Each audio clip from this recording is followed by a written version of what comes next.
This video was made possible by Mizizi International, the official African diaspora clothing brand. Visit mizizishop.com for more information. In an eye-opening interview on France 24, which was monitored by the New Africa channel, popular South African billionaire President Patrice Motsepe discussed South Africa's upcoming election, the challenges the country faces, and his vision for the future. Mr. Motsepe, who is the current president of the Confederation of African Football and the brother-in-law of South Africa's ruling President Cyril Ramaphosa, made some pretty bold assertions in the interview.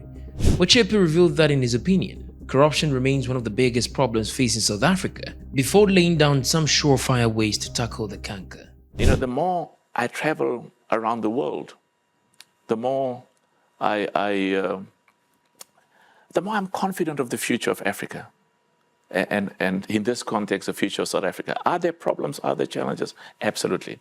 And in some cases, there are serious problems and serious challenges. And I think one of the biggest problems in South Africa and in other parts of the world is corruption. But again, if there are problems of corruption or improper behavior or conduct, take the people to court and have a prosecutorial and a judicial system that has integrity. Because when you take action against some of the big names, people who are connected, who are related with leaders, then you send a message that indeed nobody is above the law. So I'm confident that South Africa is a multi-party democracy. The family gives money to all political parties. Of course, we grew up in Mandela's party, and we'll always support Mandela's party. But I recognize that, quite apart from having grown up and having had the honor and privilege to work with Mandela, I've got a duty to multi-party democracy. And the family donates money to all political parties because it is proper that, including the party, the Mandela party, should be kept to account, should be questioned, should be interrogated, and let the people in South Africa decide.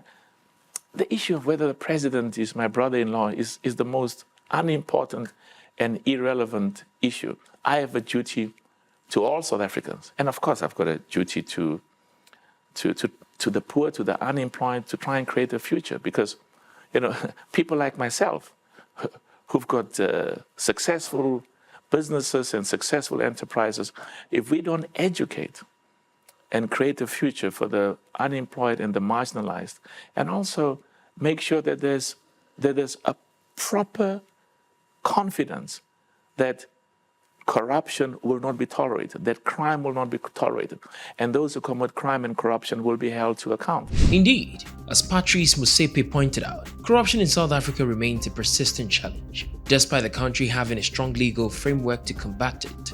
Transparency International's 2023 Corruption Perceptions Index scores South Africa at 41, indicating continued public perception of widespread corruption.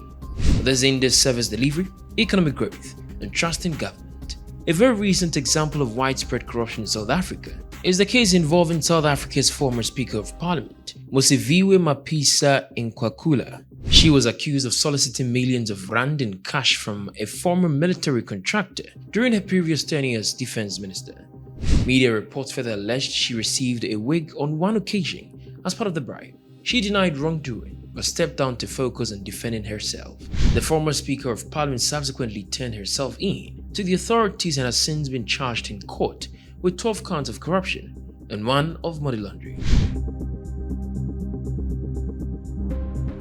Similarly, during Jacob Zuma's tenure as president of South Africa, numerous corruption scandals tarnished his administration's reputation and eroded public trust. Among the most notorious were the arms deal scandal, implicating Zuma in allegedly receiving bribes during a multi-billion-dollar arms procurement deal in the late 1990s, and the state capture scandal, which exposed his close ties with the Jupiter family, accused of using their influence to secure government contracts and appointments. There was also an Eskom scandal that exposed corruption and mismanagement in the state-owned energy utility, implicating Zuma and his associates in irregularities and undue influence. Not forgetting the infamous Nkandala homestead scandal involving the controversial funding of Zuma's personal homestead at public expense.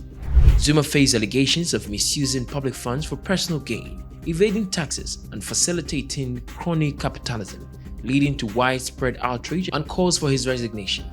These scandals not only damaged South Africa's economy and international standing, but also underscore the deep-seated corruption within the country's political elite. The former president has since faced persecution on count of fraud, racketeering, corruption, and money laundering, and was even imprisoned for 2 months.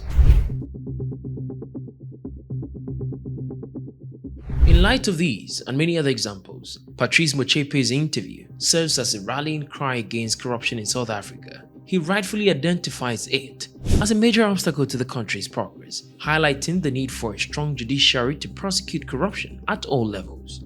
However, Motsepe's concerns extend beyond South Africa's borders. Corruption is a pervasive issue across the African continent, siphoning resources away from vital areas like education and job creation. African nations must take a unified stand against corruption, implementing stricter measures and strengthening legal frameworks. Only by ensuring state resources benefit all citizens, not just a privileged few, can Africa truly unlock its immense potential and achieve sustainable development. Your perspective matters. Do you agree with Patrice Motsepe's comment about corruption being one of the biggest problems in South Africa? Also, what measures do you think African countries can put in place to combat corruption? Share your thoughts and insights in the comment section below.